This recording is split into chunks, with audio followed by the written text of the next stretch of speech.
लखनऊ से अनुभव भी हमारे साथ बने हुए। अनुभव, अधिकतर इलाकों के जो विधायक हैं या जो टिकटार्थी हैं, सबका डेरा लखनऊ में जमा हुआ है। अब जब ये लिस्ट आई है तो किस तरीके का माहौल है, किस तरीके का रिएक्शन है, बीजेपी कार्यालय में किस तरीके की चहलकदमी देखने को मिल रही है? देखिए, बिल्कुल आज चूंकि बीजेपी कार्यालय पर जो चुनाव का थीम सॉन्ग है उसे रिलीज किया गया, तो उस दौरान मुख्यमंत्री भी थे, प्रदेश अध्यक्ष भी थे और चुनाव सह प्रभारी पहुंचे हुए हैं, अनुराग ठाकुर वो भी मौजूद है, महामंत्री संगठन सुनील बंसल भी थे। लेकिन देखिए, बीजेपी को कहा जाता है बहुत ही अनुशासित पार्टी, इसीलिए वहां कार्यकर्ताओं का उस तरह से हुजूम जुटता नहीं है।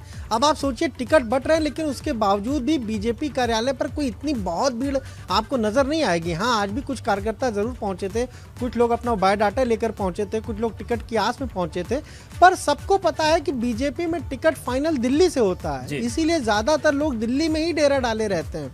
हाँ, ये जरूर है कि नाम जिले से आते हैं, फिर उसके बाद लखनऊ में यहाँ पर जो कोर कमेटी वो तय करती है और वो फिर आला कमान को भेजती है, वहां पर तय होता है। तो इसी लिस्ट का इंतजार हो रहा था और एबीपी गंगा ने तो पहले अपने दर्शकों को बता दिया था कि आज ये लिस्ट जारी होगी, कोई प्रेस कॉन्फ्रेंस नहीं होगी, सीधे लिस्ट अब जारी कर दी जाएगी और आगे के लिए भी अब यही रणनीति रहेगी। यानी आज 85 उम्मीदवारों के नाम घोषित किए गए हैं।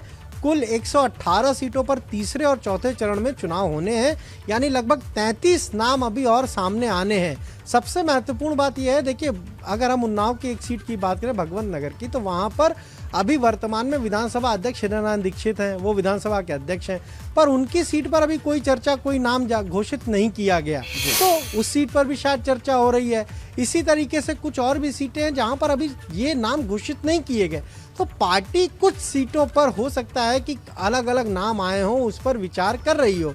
और आप देखिए, ज्यादातर जो मंत्री हैं सरकार में उनको रिपीट किया है। लाखन सिंह राजपूत को देखिए, उनको रिपीट कर दिया, कृषि राज्य मंत्री थे। इसके अलावा रणवीर प्रताप धुन्नी सिंह, उनको रिपीट कर दिया है। मन्नूलाल कोरी, उनको भी रिपीट कर दिया है। सतीश महाना, वो तो औद्योगिक विकास मंत्री थे, उनको रिपीट किया है। इसी तरीके से नीलिमा कटियार, वो भी मंत्री हैं, उनको भी रिपीट किया है। राम नरेश अग्निहोत्री मंत्री, उनको भी। बिल्कुल, ये इन मंत्रियों के लिए राहत वाली बात है, इनको रिपीट किया गया। अनुभव हमारे साथ